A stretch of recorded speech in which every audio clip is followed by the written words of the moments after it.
Welcome to And Also. This is season 2, episode 3 of everyone's favorite podcast. Both of Uh, our favorites. it is mine. It is my, yeah, Yeah. yeah.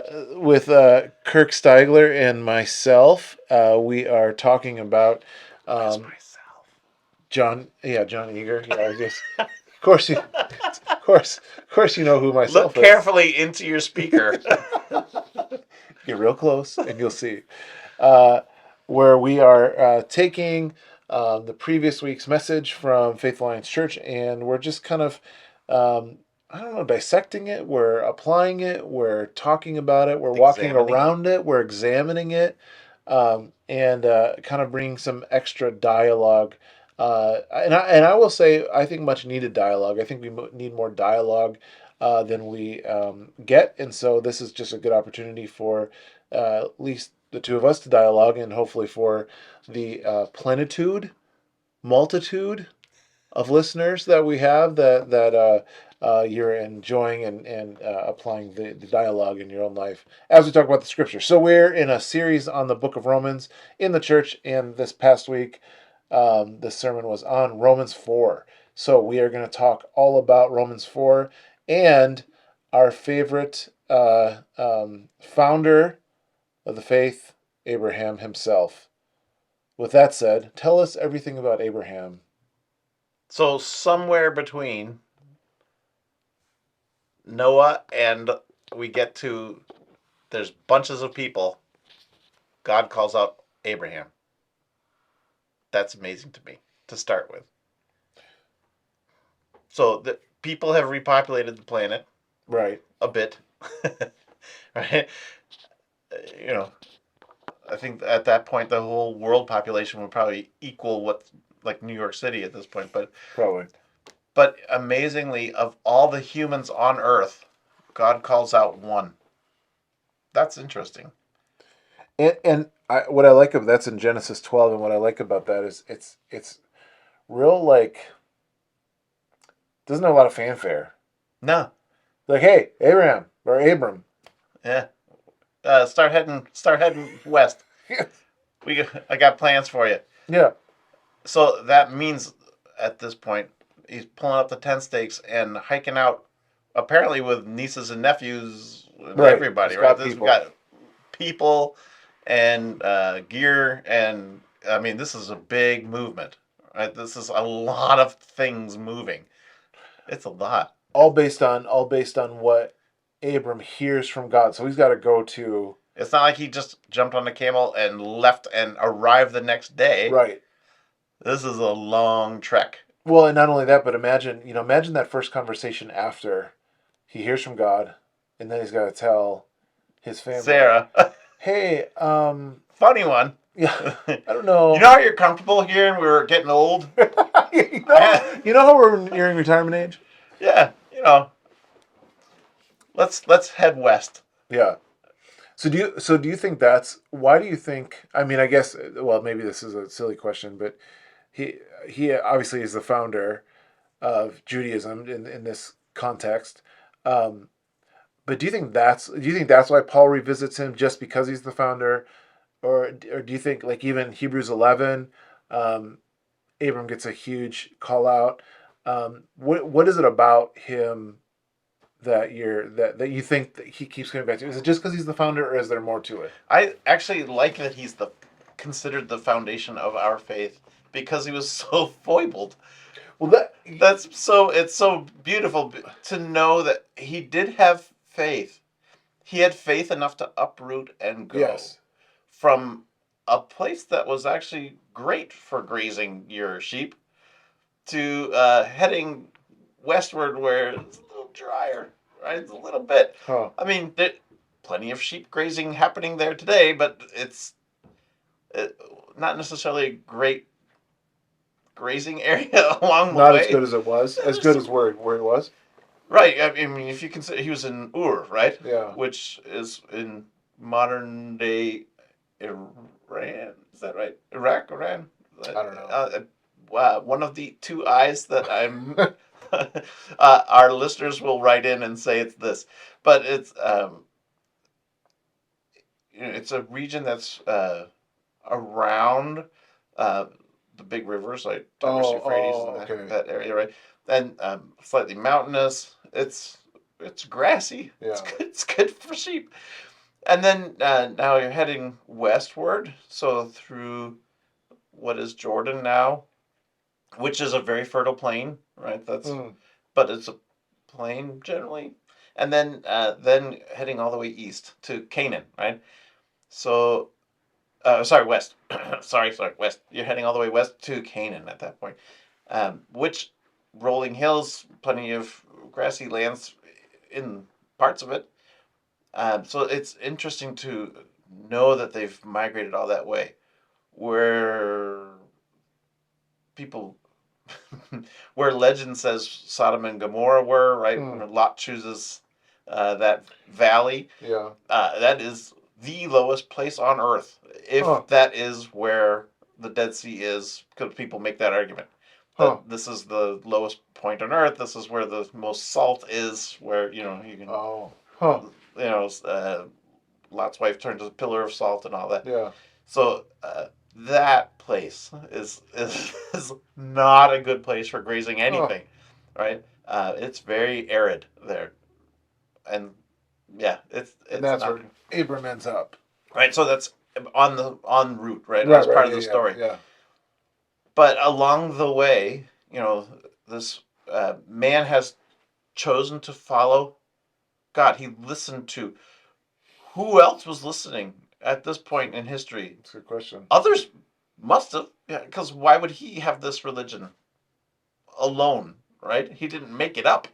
Right. He hopefully would have Right. had it handed down father to son through from Noah's time. Yeah. That's right. The religion itself couldn't be brand new. Right. Yeah. It's coming into itself, Yeah. or at least the understanding of the Almighty, right, at that Yes. point. Yeah. And that God Himself calls him out to move, and he does. And this is the founding of the faith of um, Judaism and Islam, and now us, right, Christianity. Do you think it's so it's so before that, like even if you look at Cain and Abel, right? So Cain and Abel have this understanding of sacrifice, um, but obviously don't have the law, They have right? an understanding of sacrifice or a misunderstanding of Or sacrifice, and apparently the misunderstanding makes it ticks them off. Yes, I guess it depends on which brother you're talking about. Yeah. Yeah, good point. There's so there's something being passed along where they understand monotheism to a degree, even though Abram really was the one who cemented the concept of monotheism. Um, but so once it comes to Abram or Abraham, I'll Yeah, give it yeah. both. Do you think it's the the kind of the concreting, the solidifying between God and a people? So once now that there's a people, Abram and his family, um, and sand on the seashore, stars in the sky. Do you think that's what is necessary, or is it God, the people, and land? Because this is obviously well before Joshua, obviously. Oh yeah. Um, but there's still a sense of journeying toward a place.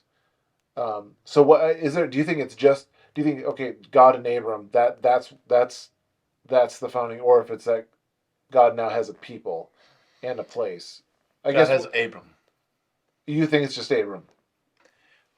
like a seed Okay, yeah, because um, he and Sarah have no children, and he makes that argument, that my heir will be yeah, my interesting. servant, right?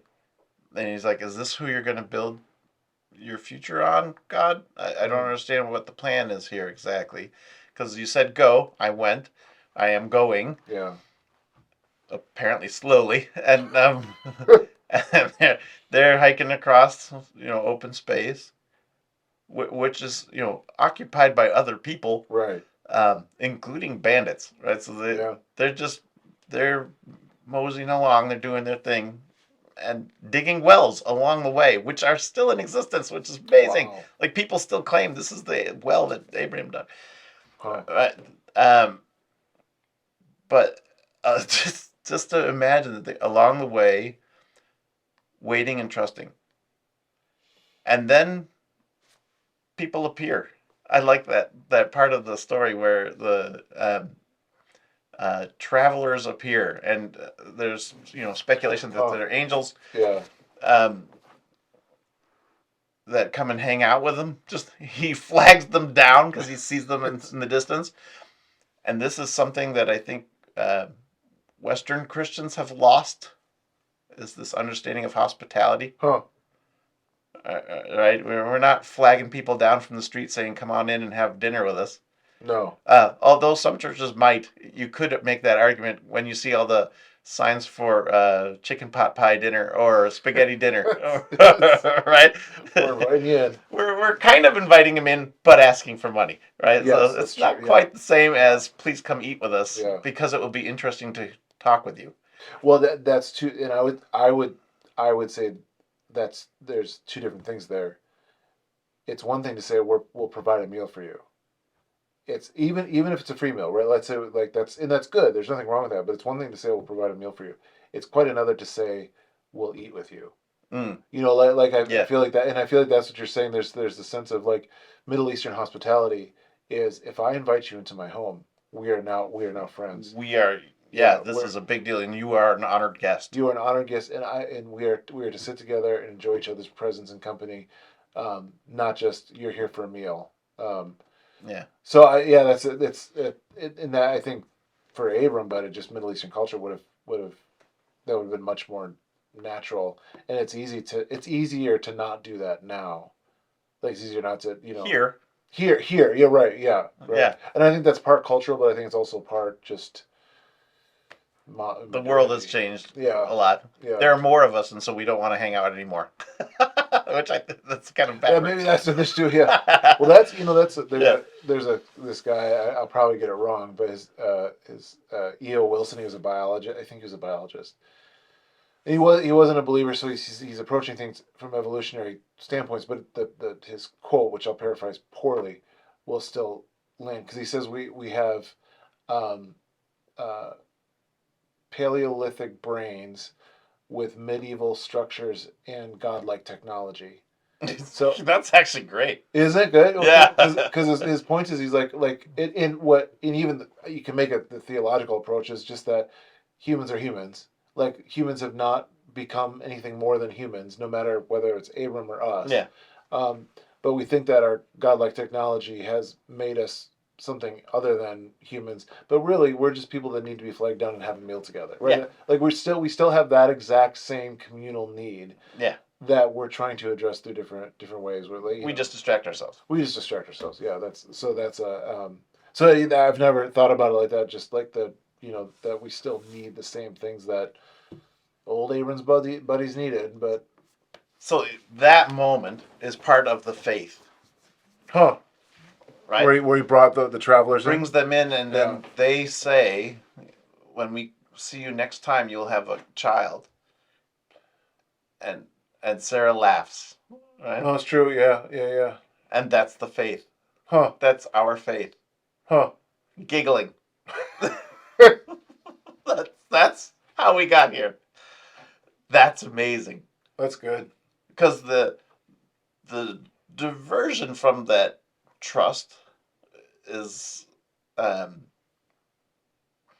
when they're like, "How are we gonna have kids? We're past this point." And the handmaid, right? Yeah. Oops. All right. So, Right. oh no. Um, and that's another whole sad, tragic portion. Yes. Yeah.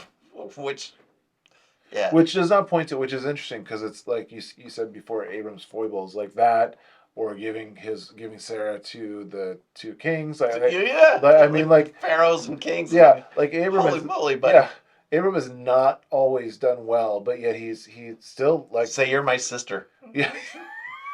It's like it's kind of like when Abram messes up, he like messes up big time. Like he's like Well, you have to wonder what the thought process was. Like he's trying to save the group. Yeah, but And apparently, though there aren't that many people on Earth at that point, women are a commodity, and somehow that's okay. Yeah, it's crazy. it is. It is a nut. It is the whole thing's just a nutty story. And then yeah, even being like, all right, or Sarah was like, I can't have kids, so you can go sleep with my handmaiden, and Yeah. Huh? yeah, that's like Well, I guess. that's how we're gonna solve this issue. I mean, No. so I feel like what he's got this faith. Obviously, credit to him as righteousness, Genesis 15, but and Romans 4. Um, but still, like, man, this guy did not have his stuff together all the So, time. but based on what? Which part? So, um, all his foibles and mistakes and so on are based off of compared to what? There was no compared to yet. That's a good point. So he's just doing stuff. He's living life, just trusting God to provide what He promised Yeah. because of the covenant that they made together. Right. Right, and covenants were blood covenants. Yeah. To the death. If you I not, swear this. Yeah. Right. So he trusted completely because that covenant was made.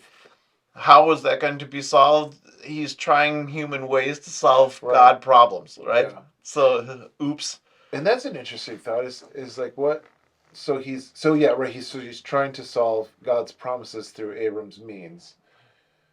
Um, but he's not rebelling. Like his intention is a fine line. So I'm trying to thread it right. His intention is not. His intention is for righteousness. Like even in all the foibles, he's still trying to see God's promises come to completion. He's not rebelling against the will of God. He's just trying to now in meeting them through his own means, like he's rebelling against God, but he's not trying to. He's not doing a Jonah. No. God says this, I'm going the other way. The other way. No, Yeah, he's trying to make what has been promised occur. Right. It's been promised. He doesn't know Right how away. It's going to be. Yeah. Right.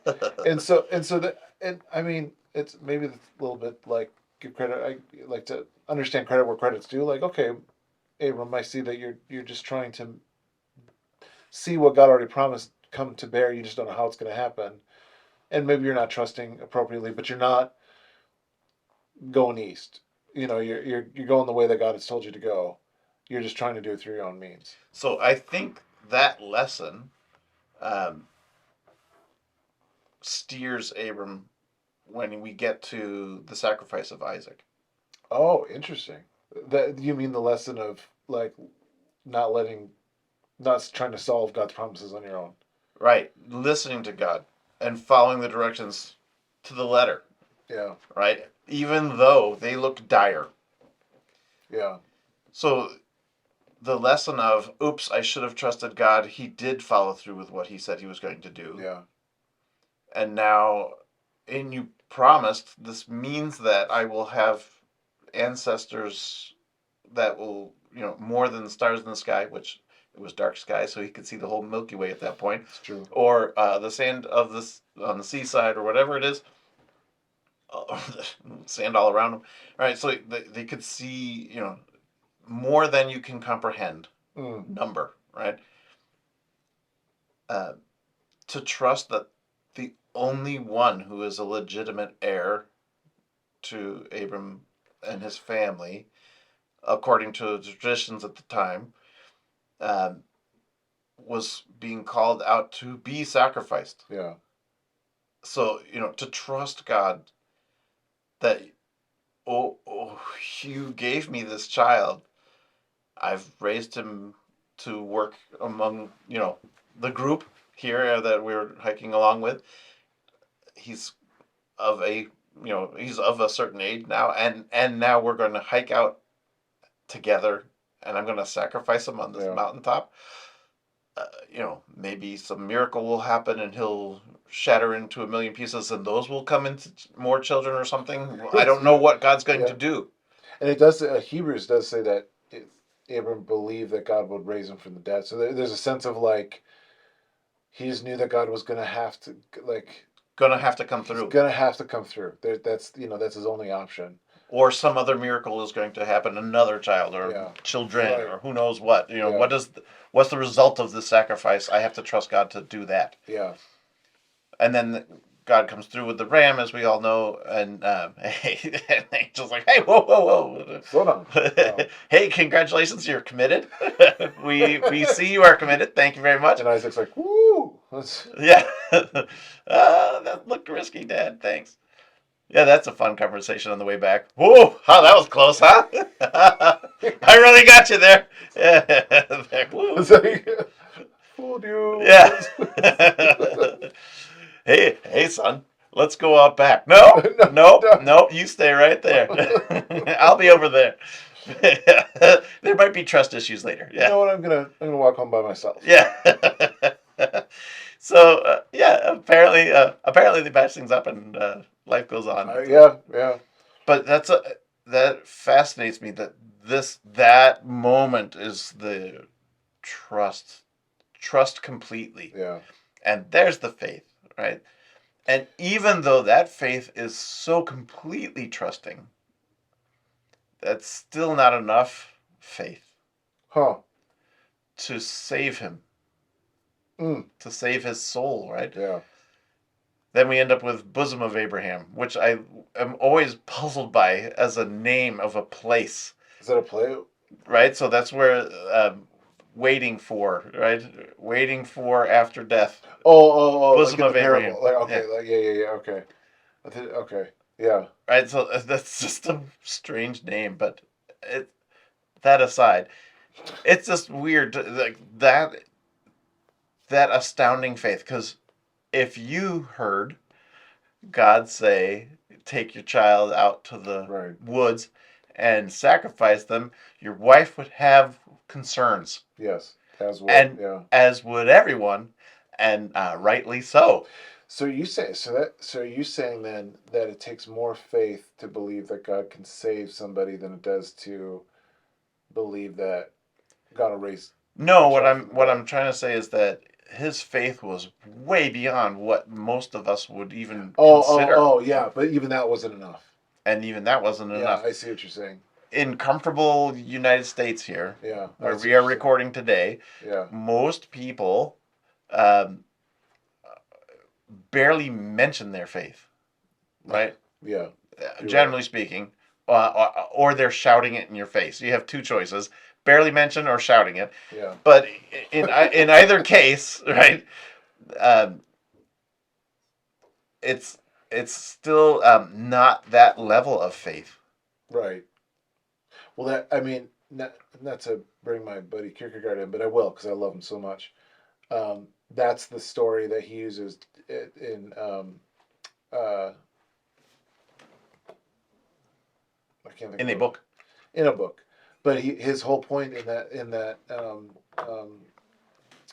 the book is, and I'm embarrassed I can't, but anyway, is he said he uses Abraham and Isaac to talk about faith, and he says faith is not ethical because he's like killing Isaac was not an ethical option. He says so faith has got to be more than that. It's absurd. He said the only thing that's what he says. He says faith is not logical. It's an absurdity. It's beyond. You have to, and that's the whole leap into faith. That's his thing. He's like you don't walk into faith.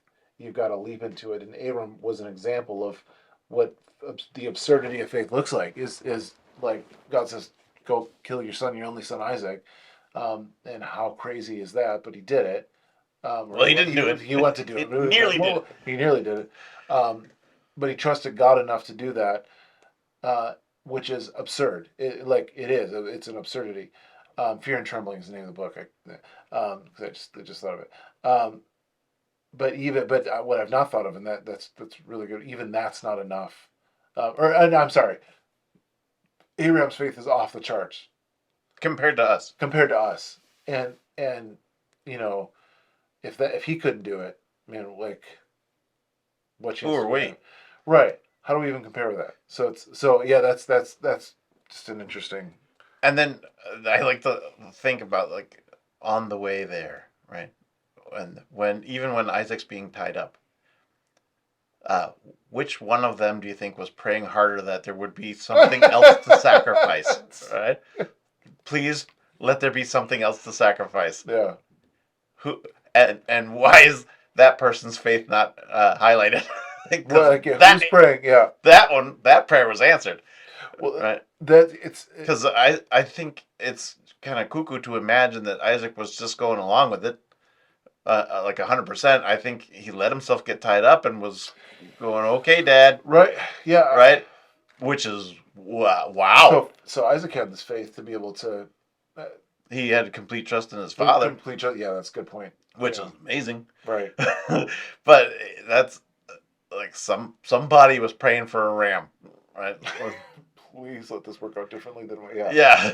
Yeah. Well, even again, like this, the fear and trembling is great because Kierkegaard brings up all these thoughts, and he's like, what did they talk about on the 3 days there? It's a 3 day journey. Like, what is going through Abram's mind as they're journeying for 3 days? So it's not just like the mountains across the street and like climb, like for 3 days they're going, and like what do you talk about when you know what you're going to do? And he hasn't. We don't know that he's told his son, but his son. You're right. At some point, We're going to the mountain for a sacrifice. right? Well, why didn't you bring anything with you? You know, yeah. And then it's like, well, God will provide, is what Abraham Right. says. Yeah, like there's this, and Isaac is not young at this point. So I mean, so at some point he had to go along with it. Yeah. It's just it's such a strange, but kind of wonderful story. Like Wonderful because how it turned out on this side of the story. wonderful because we know it. We know the ending. Yeah, and yeah. Yeah, well, I'm sure it was a little startling for them, but yeah. Well, we don't. As long as you don't have to live it, then Yeah. that's great. Yeah, that's wonderful. But anyway, but it does speak to Abram's faith, and it does, again, that's like even in the message that like, I was thinking about Abram's faith, and I'm like, well, for one kind of person, they're gonna see that and be like, well, if I just try hard enough, like then I'll get. But then for another kind of person, they're gonna see it and be like, well, why even try? I'm never gonna have that kind of faith. Why even try? I'm like, so there's got to be something else at play. But even he didn't get there, right? Right? Yeah. All the way. I mean, Jesus comes and claims the righteous, right? After death. Yeah. But still, it wasn't. It's credited to him as righteousness, but he is not righteous, right? It's a gold star for the day, right? But that's not. But you didn't ace the course, right? None of us That's have. a good point. That's a good point. Yeah, the righteous. Yeah, that's true. He was righteous in that moment. But yeah, or as righteousness, but he wasn't declared righteous. That's good. Yeah, so it still leaves this gap. And again, what I like what Paul does um, with Abram and all these others is just continually says like like I know we've trusted in Abraham. I know we've trusted in this and that, but he's like it's just not enough. There's not, and you can, and again, I mean not to keep going down this list of like Romans 7, but Romans 7 is great because I feel like you go from Paul or you go from Abraham, and then Romans 5 and 6 you get you do get peace in Christ, and then you get some talk on baptism and so on. But then he gets into the whole you do not do, like I do what I do not want to do, and I don't do what I want to do, and you just like and maybe I'm reading into this in Paul's letter, but you just get the sense of like he's just like whipping himself up. He's like I'm trying, but I'm not doing it. And then what I want to do, I don't do, and he's just back and forth and back and forth. Until he just like he's like, oh, who's gonna save me from this body of death? And then you get into the complete love and non-condemnation of Jesus. But I think he has to knock out the supports, the Abraham supports of like, I know you've trusted in this guy, but not even Abraham could do it. Well, so I think what he's doing is highlighting human against, right? These are the people that we look to as a marker. As the right? We're trying to get to that good. Oh, I see. Yeah. And even still, we fail. Yeah. Even if we get there, it's not enough, right? Yeah. Even Moses had to have sacrifices regularly, and it wasn't enough. He still didn't make it into. That's true. Yeah. Canaan, right? So, like all that, all those, these are the guys who showed up at the Transfiguration. You got Moses and But Elijah, yeah, and right? even they're not. Still, Yeah, still not enough. So only through, yeah, pointing everybody to say only through yeah. faith in Jesus. And the fact that, and again, I think one of the uniquenesses of the Christian faith is just that God's the one that came to us, like that, because I think that's what makes the difference. It's not like, okay, we're at Abraham, we're at Moses, but like that's like, so even when we get that far and it's just not enough, and so we go farther. Well, that's not enough. So we need a better solution, and the only solution has been that God Himself condescended to man, to humanity, Yeah. and just that, like, that there's a, and maybe just because my head's in Romans right now, but the sense of like, um, we don't have to find the God that's already found us. We just we have to agree, we have to reach out, but like He's already shown up. There's and we still try and go the Abraham route, but we don't have to. Um, yeah, it's just I like what. I find it interesting though that he didn't point out David, because David is listed as man after God's own heart, even, Yeah, and yeah, still not good enough, right? right. He wasn't good enough to build the temple, which is Let alone, yeah, right. So that there's so many people that we consider the highlights of the faith, people who uh, are the sole voice for or proponent for God along the way that we have yeah. historically It's listed, true. and still no good, right? Not Still enough. not quite Yeah. good enough. So that I find that really fascinating. That he doesn't list them all, but No. he Yeah. hits the big names. That's interesting that he uses Abraham. Well, I guess it makes sense that he's using Abraham, but that he doesn't use anybody else. But maybe Abraham is supposed to be like the totem, like the symbol for everybody else. Like The originator, right? maybe that's why, because he's, maybe if he would have used David, it would have been like, well, that's David, but what about Abraham? But Abraham's kind of like, well, it's Abraham. No, I don't Yeah. know. That's a good question though. Well, I think what I'm learning about, I've obviously read Romans before, but not to this level.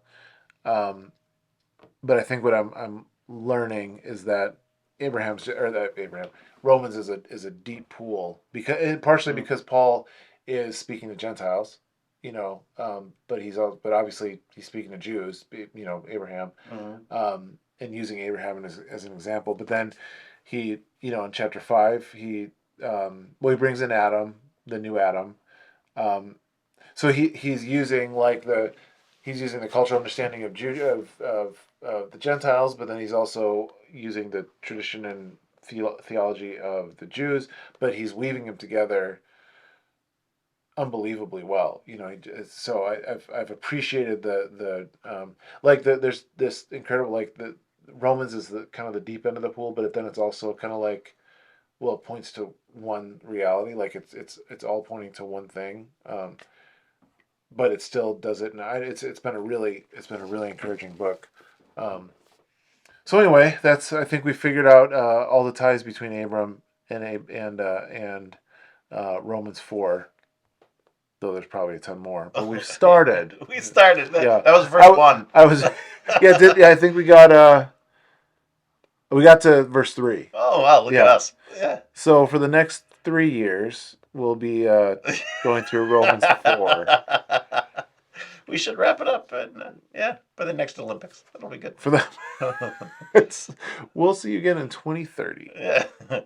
We will wrap up for now, because there is no bottom to this pool. So we'll at least wrap it up with Abraham. We'll come back in Romans 5 or 6 and continue talking about uh, uh, Paul's letter to the Romans. But thanks. Hey, it's the least I could do. Thank you. Glad for the time, and we will see you in episode 4. 4, maybe.